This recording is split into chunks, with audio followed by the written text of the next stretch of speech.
Hi everyone မင်္ဂလာပါ mukbang အမပူတော့လိုက်ပါကွာအတော့အစီကြီးမထဲကြီးရမ်းဟောင်းပါဟဲ့တယ်ကွာအတော့စီကထရိုးထုံပလိုက်တယ်အဒုနစီနာမိုင်ရင်စီဒုံကိုယုံကြီး extra ထုံမနေပါကွာတော့ရမ်းဟောင်းကတော့မမလေးရလောင်းကောင်းနေတော့ထုံမနေပါကွာတော့အဲ့တန်း test တော့နေပူတော့ပနေအတော့စီဒနာထရိုးထုံပကြီးမဟီလေးတယ်chik na batin hole ete mathen nga prok tre bako kaino hadi tharoi si ga phachan to focus to sa ra ga ne kwa adu de myam sa ba ho ra ge tharoi thok phachha na khau ra ge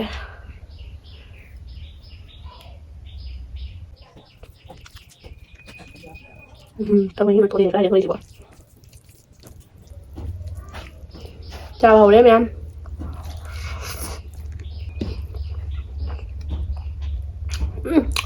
lỗ đấy wow được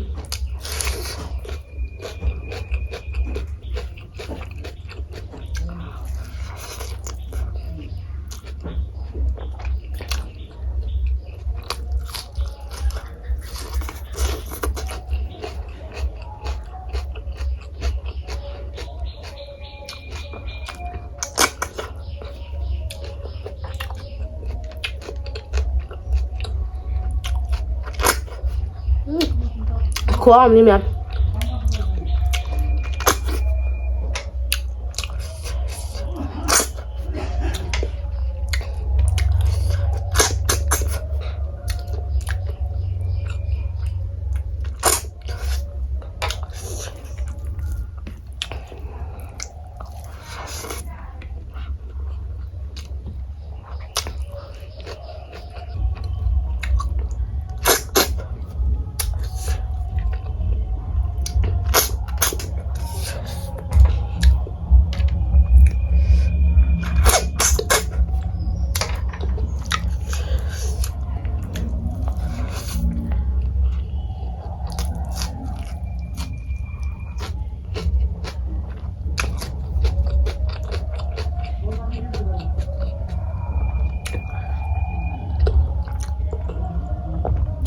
mà đi chú hỏi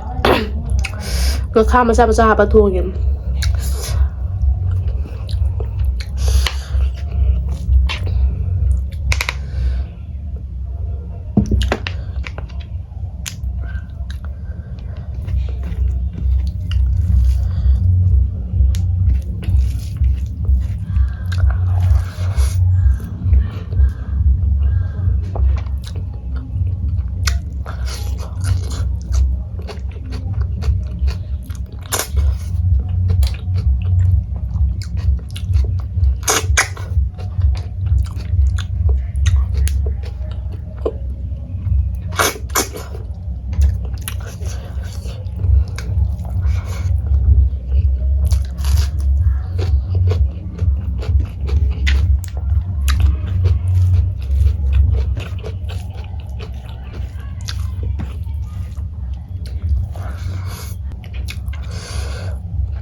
mày đến nhưng đang test tao kìa mà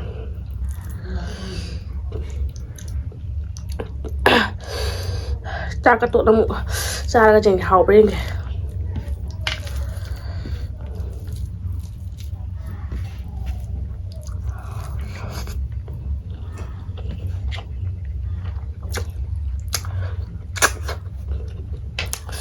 mày đến cái thằng rồi ra đi mẹ máu không đi chịu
mẹ mà pana trong trăng tàu mẹ lang như mẹ chứ mystery lại vậy bác đó sang quay bữa sáng rồi sang quay đại đi pana pakka tàu vậy bà đun những con krang lang như mẹ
sang mathakta pagi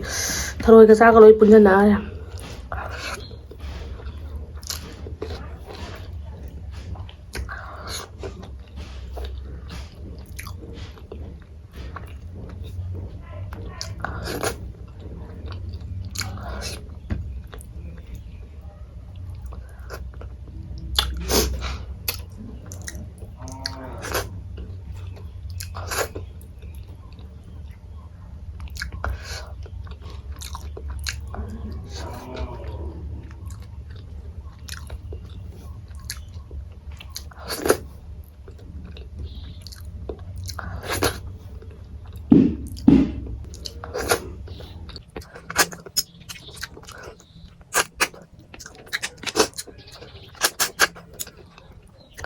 tharoi ja pikman ni ku pipi tu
Ahora.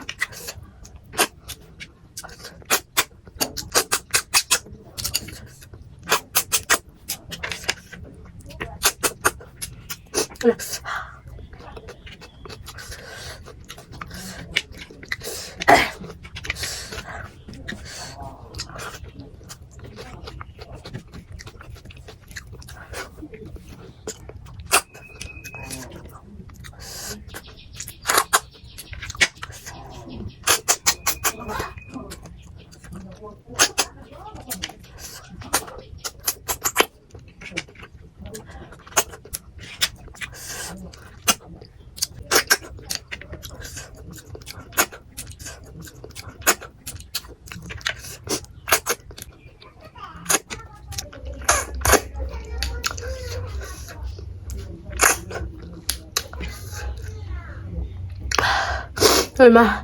last ni mẹ last cái nó gọi là pick rồi đó yam hào đấy mẹ thổi chụp phải chụp thơ đấy xíu nàyยังlà cái mẹ yam chụp bia đó xíu chụp khá lấy mẹ buộc là cái nào